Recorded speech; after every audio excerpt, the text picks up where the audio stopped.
This podcast is protected under the laws of the United States and other countries. Unauthorized duplication, distribution, or exhibition may result in civil liability, criminal prosecution, and the wrath of the tall man.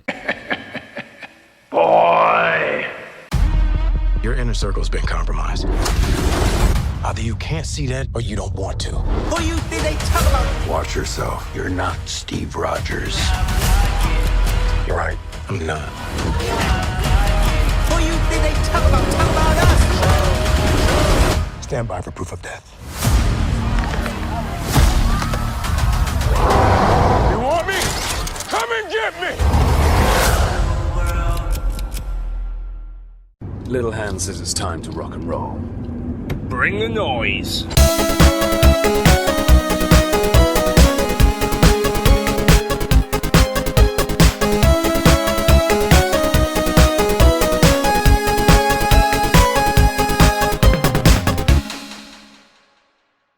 Schwartzberg, have you seen the ratings? We're getting our ass kicked every week by the Incredible Hulk. Well, last night's episode was a very special episode.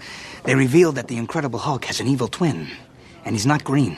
He's red. I know, it was amazing. Did you see it? You can't compete with that. Hey, Catbus Russ here. It's New Year's Day. Nothing changes, as you two would say. But I have just a bit of stuff to say. This is, of course, I Dig Crazy Flicks. And not necessarily presents 90 for Chill the podcast with this one, because we know Captain America Brave New World is not going to make it under 100 minutes.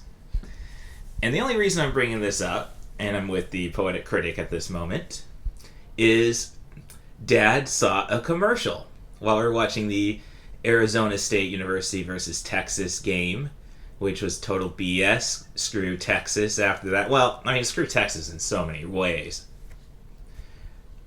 Hopefully they're not making too many of them are crossing the border into Louisiana. They're probably scared off anyhow. Oh yeah, I'm going there. Probably scared off after the Bourbon Street incident. With that said, 90 for Chill the podcast currently is scheduled to do our panel at Fan Expo New Orleans, and I'm sorry, I Dig Crazy Flicks presents 90 for Chill the podcast with my friends TJ and Brian from NOLA Films Scene at 7 p.m. when the con is actually occurring instead of 2 p.m. an hour beforehand. What I said was that my dad saw a commercial for Captain America Brave New World, and I think Disney dropped the ball in the marketing as they showed off Harrison Ford turning into the Red Hulk, face and all. And my dad just said, that's got to be the most ridiculous premise ever.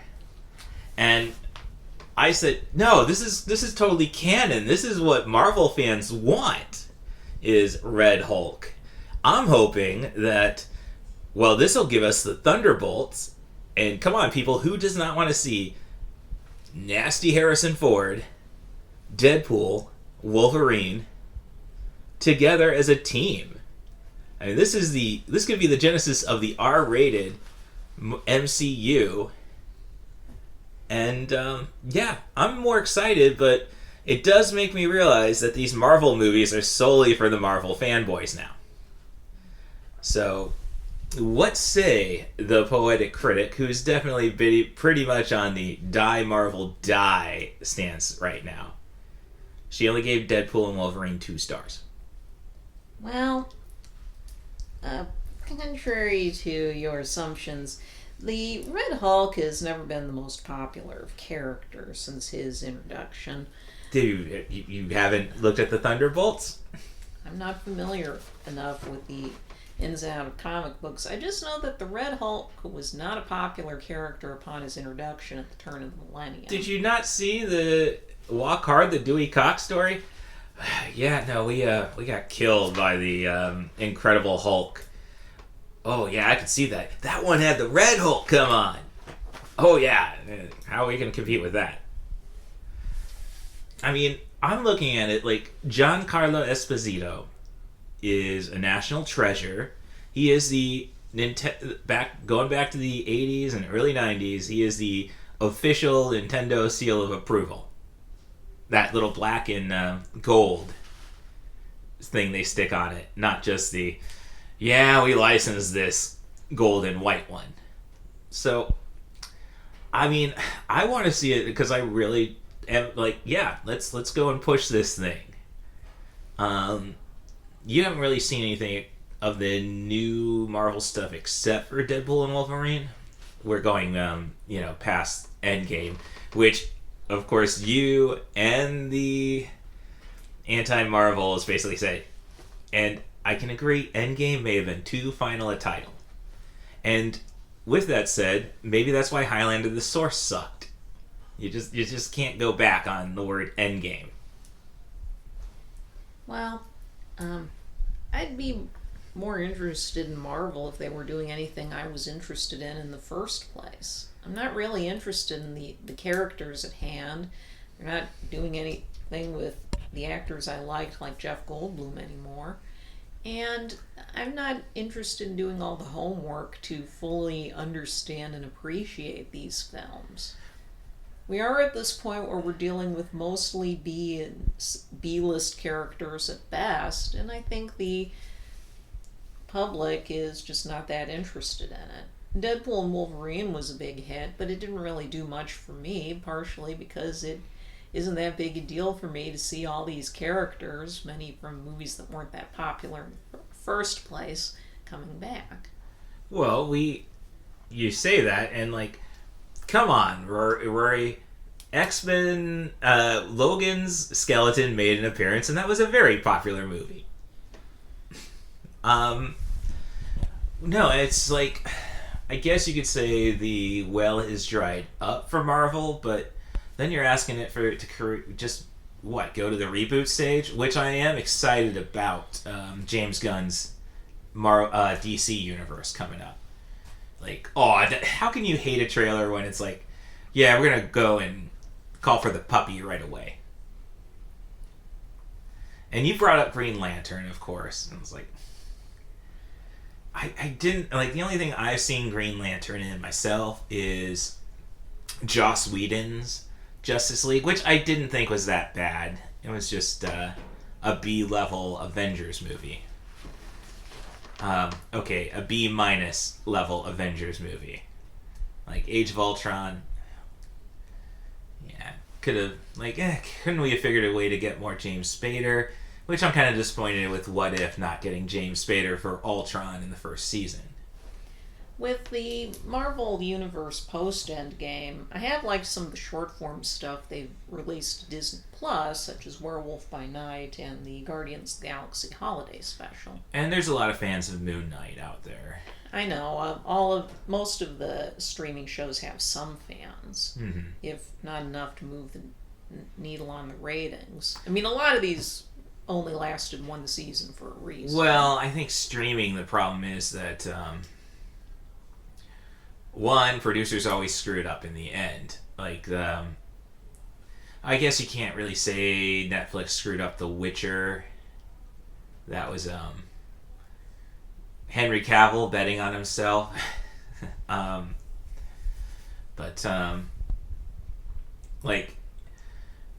don't think they... It's rare now that a streaming series seems to get more than a season. I mean, you look at Netflix, besides for Stranger Things, and I'd say Love, unless you kind of got yourself in a contract situation, you weren't going, every series better have an endpoint. That includes, there were few attempts to do actual topical humor, from Joel McHale and Michelle Wolf. So, I don't know, getting seconds... I don't know, I kind of feel like, as an anime fan, Neon Genesis Evangelion, one season. Yeah, nobody liked the ending. I thought the ending was fine, but... basically, everything kind of concludes after a season. You tell your story. Do you think, perhaps we should just be not to be a television podcast, we should be trying to narrow things down to okay, we got so many episodes, let's just conclude it? I think the obvious issue is that most of these stories don't need to be series. But they won't just simply do them as movies anymore. Well, there's still a significantly greater price tag for a movie than there is a TV series. Not necessarily. The reports on the budget for Andor have it as the second season have it reportedly going as higher than any of the films ever had. Well, okay, or any other Star Wars project. But Andor is definitely what's considered to be the best series since Mandalorian season 1. At the same time, I think that there's been it's related to the issue of the content hose. Recently, there was a very good in-depth piece on how Netflix works these days and why the quality of their series, and especially their original movies, has gone down the crapper in recent years. I think you suggested... Pardon my language. No. Oh, come. We could go PG-13. I think we dropped a bunch of crap bombs on John at the Winter Classic. And then once we had a fight in the game, yeah, there were some F-bombs being thrown. Primarily by his father. Okay. Part of it is that Netflix has such a low standard of what they consider success in the name of having a very large library and a large subscriber base that... Well, they got the large subscriber base. I would not call their library large. This isn't the glory days of, no, I really don't have to go to the video store anymore. Well, that's part of what I mean. They put a minimum amount of effort, though often large budgets, due to the need to pay everybody up front in a way that you wouldn't do with a theatrical film due to the concept of the back-end deal. Well, and honestly, if you're spending this kind of money up front on actors, I think that's kind of silly. It's television. This is where you give people breaks. But that's another issue. You can't get breaks doing stuff for Netflix. No. Not films or not television shows. No, that's like Stranger Things. You had Matthew Modine and David Harbour, but David Harbour wasn't really a bankable name. And aside from Violent Night. Sorry, I still don't think he's a bankable name. What I'm meaning more is the issue of creatives. It's similar to the problem Disney has been feeding into lately, in that a lot of promising talent gets snapped up from the independent and short film circuits to do IP extensions, supplying the content hose with cookie cutter movies and shows at Netflix, and they can't really get anywhere in their careers doing that sort of thing. Zhao hasn't mounted a film since Eternals. Barry Jenkins took a few years out of his career just to do Mufasa the Lion King. And with those sort of projects, as well as Netflix constantly churning out movies that only exist to enlarge the standing library, because they don't do the massive cullings that they had to do with licensed content when everyone else in their cap put up a streaming service, is that you are only providing Whoa, moment. Cats have streaming services, and I was not aware of this? Okay. You have a system where no one's committed to doing their best work. They're getting in doing an easy paycheck job, but at the same time, the slowdown in the industry that has squeezed out so many mid-budget films and styles of movies, such as comedies, straightforward dramas, and anything that isn't connected in some means to a franchise, has become extremely damaging to at least American filmmaking as an art form. You look at how something like Clint Eastwood's Juror Number 2, a film that probably could have done quite well in what was a very slow fall season as it turned out, was really treated as just a Max original that had a token theatrical release. If you go to the page for the film on Max, now that it's streaming, they just put it up as a Max original and put that above the fact it was directed by Clint Eastwood. Okay, yeah, that's a bit criminal, but here's where I would say it, and this goes back to the barren times of professional wrestling. As a professional wrestler, my goal was to just make it to Ring of Honor at that point. You know, biggest independent. No, I'm not going to be on TV, but the art, basically. And thankfully, AEW still gives us the art of wrestling. And WWE is giving us greater spectacle. So it's a kind of nice indie versus corporate manner. Just hey, only watch one WWE show. AEW is giving you a better product.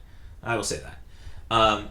But we are talking. When we're talking other wrestlers among wrestlers, and granted, this is 2011, where WWE was really the only game in town. We were talking like how we would do things, and it's basically like, oh yeah, Ring of Honor. Some guys are big on TNA, but in the back, we're always like, yeah. And someone would say to me, "No, I would never do WWE," and it's like, yeah, no, I would definitely sign a WWE contract, work through it, and get my 6-figure deal. And granted, that's not how WWE even worked at the time. Like, if you're lucky, you get that promise, but you got to deal with $500 a week to live in Florida until you get sent up to the main event. But the hope of getting that big payday, which I think just tells you. I think we're just in that state of similar state right after the pandemic, where we're still trying to figure out how to do things. And it's clear they still haven't figured that out. That's definitely a common complaint I've seen as movie critics were rounding up their year-end lists was that it was a very bad year for mainstream Hollywood studio product. No, there was not good that year much for of it, A24. and much of it was very poor, unusually poor in quality, be it Sony's Marvel tie-ins or stuff that fell out of the gate like Joker 2. Yeah. Yeah, I do have to watch Joker 2 just because, like, I do want to see I do want to see the fanboy, the people who misunderstood Joker, why they're so pissed off. But yeah, that's definitely something that probably should have gone to Max. And I honestly, like, yes, it's insulting to put a Max original above Clint Eastwood's name, but I think it's like a cool idea. Like back in the day when we had small labels like a CBS picture, a channel, or in England, it's always Channel 4. Or I kind of like having like TV stations put their stuff on top. Kind of like, hey, we're trying to be artsy. We're trying. Come on. So I don't mind that, except when you have something greater than your brand. Yeah, I think that. I mean, it's just. Let's see. Went back. All you do. No, I guess it goes back to me with the our discussion about tentpole movies last year, and I just don't believe those are something you should gun for now. Just spread your millions evenly and go for the best profits. I mean, I'm sorry, George Miller doesn't get to have a $250 million masterpiece that makes $0.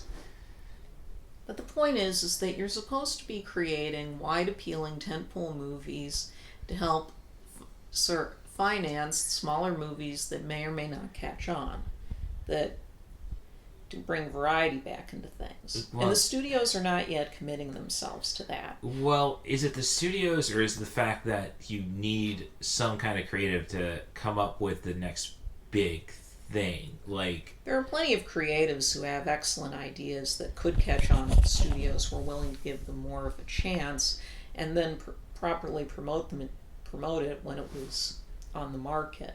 We have seen so many small-scale success stories with import productions with anime films and Bollywood pictures routinely cracking the top 10 at the box office despite only appearing on a few screens in many markets, and some for only a few days at that, as well as many faith-based productions. This is often because of extremely targeted marketing that goes directly to the core base for the project. Right. No, it's the algorithm working properly, essentially. Algorithms are not part of the issue. You can't trust algorithms. Well, That only teaches you to make everything like everything else. You say that, but again, how else would faith-based stuff get going? Like, I understand Bollywood, there's a built-in audience, especially in the United States. But you act as if there's not one for faith-based material. As Brad Jones frequently puts himself through, he is a national treasure, the cinema snob. We want quality products, though, we were discussing. Not faith-based stuff, which is just basically for brainwashing kids and holier-than-thou people to essentially do a victory lap. That's a nicer way of using the terms I was hoping to. Dang it, you just had to apologize for your French, and now I'm just like, hold back, Russ. Yeah, no, that's not quality. That's just, like, the problem with Marvel right now is that, okay, you suggested, and I thoroughly deny, they don't have anything beyond, they don't have anything for a mass appeal. And yeah, it's got Giancarlo Esposito. But what does that mean to John Q. Doorknob? Have they not been paying attention to how awesome? Hey, that guy shows up in. It's like he's like Joey Pants, except he gets good strips.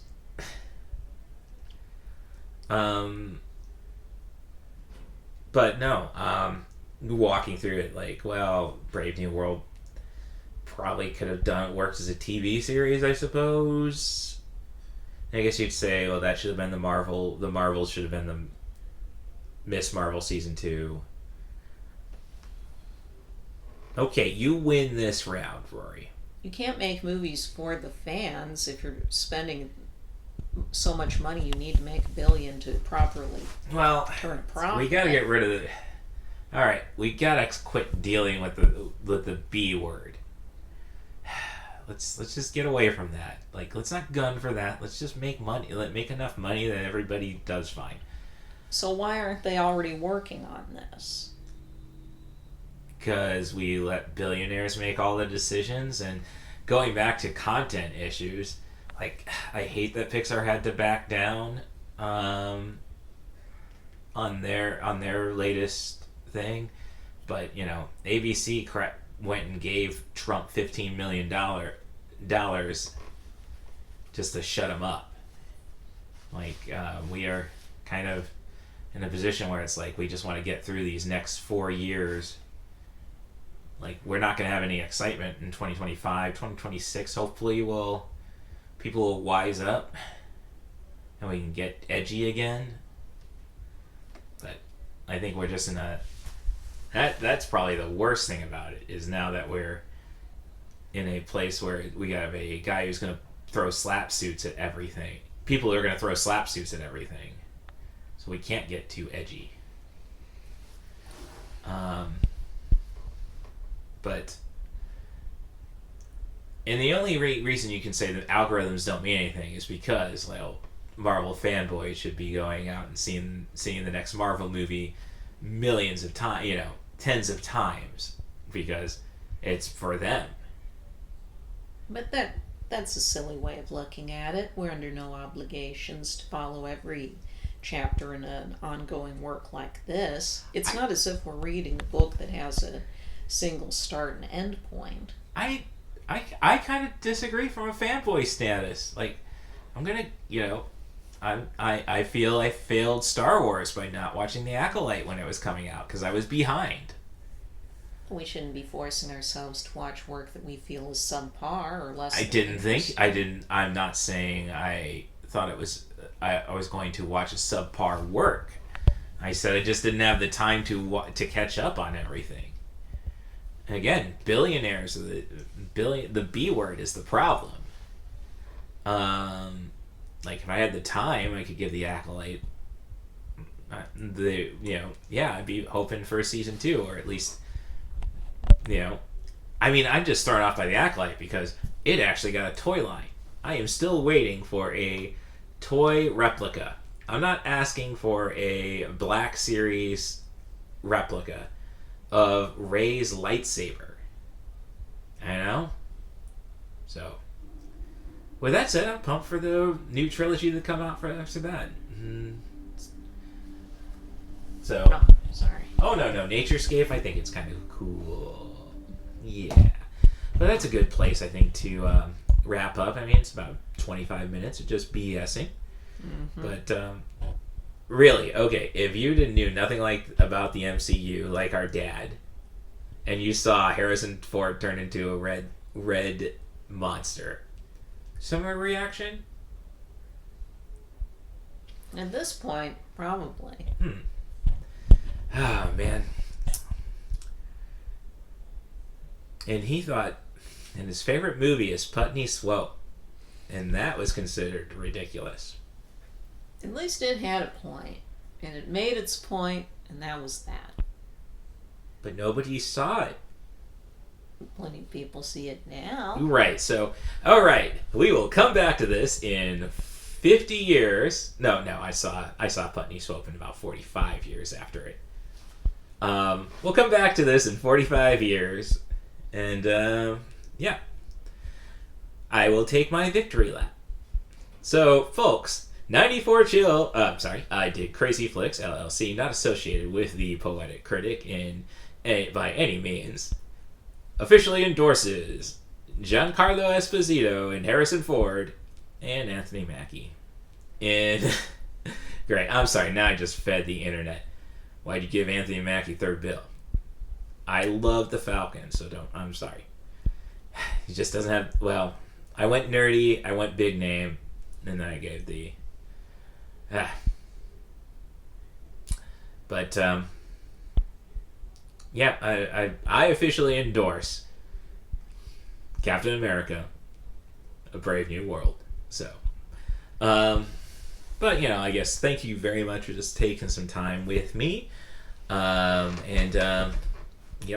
can follow The Poetic Critic and what she's watching on Letterboxd. Letterboxd.com/ThePoeticCritic. Really need to put that purple-haired picture up on there. I've done the research. We have the technology. You can follow me on Letterboxd as well at letterboxd.com/CMDarth. That's C as in cool, M as in movies, Darth as a Sith Lord. And you can follow me on my social medias. You can just go for @CatBusRuss on everything except Twitter. And so Facebook, not Facebook. Well, I don't want to keep my Facebook account. Facebook sucks.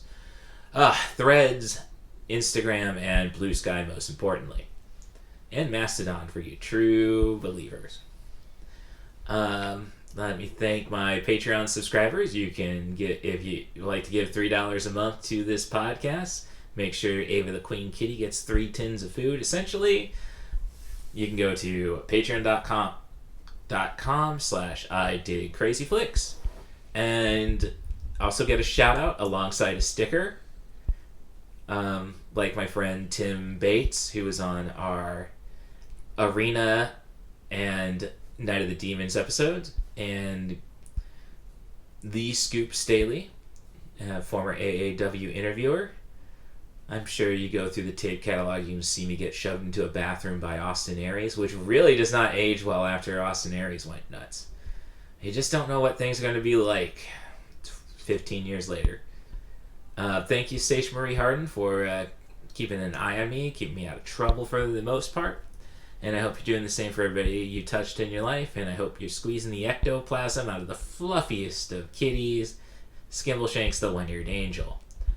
And, of course, rate and subscribe on your favorite podcast apps. 5 stars preferably. Be as honest in the comments. I will learn. And if you want to be on I Did Crazy Flicks, send an email to rustofus07@gmail.com. That's RUSSTHEBUS07@gmail.com. And just offer me a movie where there's got to be something bonkers about it. But truthfully, I still love the 90 for chill premise, so I prefer movies between 70 and 100 minutes, but I'm not going to make you watch 4 other movies so we can do marathons to get to whatever movie you love. So, I did crazy flicks for crazy folks. I did crazy folks. There we go. We'll expand the business. Thank you again, The Poetic Critic, and have yourselves a pleasant week. Can I hear a wahoo?